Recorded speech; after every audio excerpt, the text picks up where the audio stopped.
2016 US presidential election is today.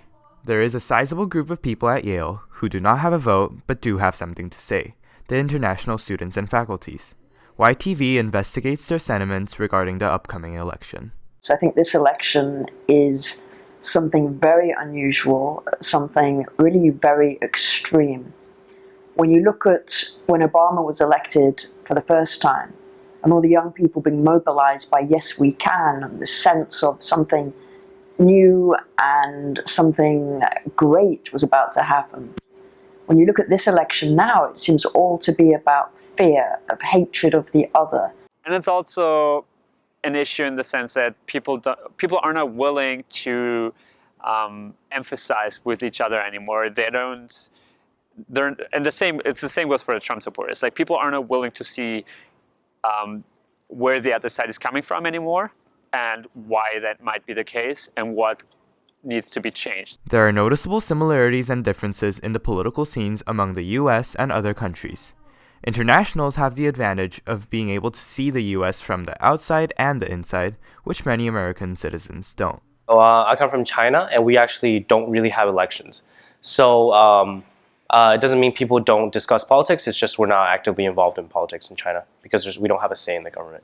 So in Germany, election campaigns are a very dry matter. It's kind of almost boring. There's no personal attacks. Whereas here, it's a big media campaign. It's a big circus show, basically, and it draws people in and it gets people energized.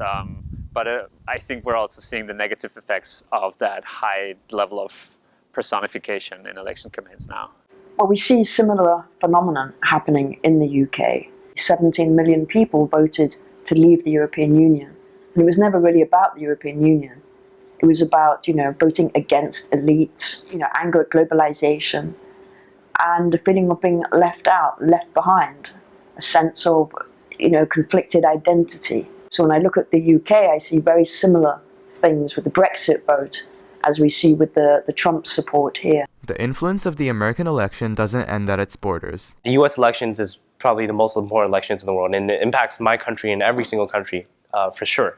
So I guess I really don't know how it's going to turn out, but this would matter to me too. I think the world as a whole has a big stake in the election. If Donald Trump would become president, it would have massive ramifications for global politics and for the global economy, and also for Germany, since we have a very strong ties to the US, and so far this transatlantic relationship has never been questioned until Trump. International students constitute 20% of Yale's student population.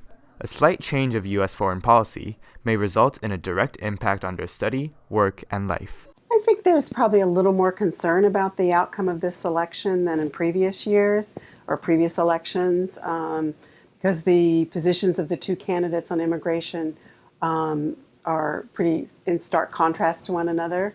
Depending on their views about foreigners in the country, it could actually directly impact international students here in terms of our visa, on whether we're able to get jobs here or immigrate or continue studying here even. Even though students themselves don't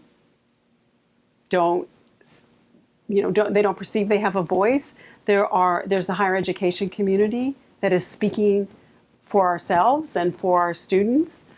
So should there be any effort to restrict student regulations, including OPT, I think the higher education community would speak up. In this year's election, the stakes are certainly high, but excessive fear may not be necessary.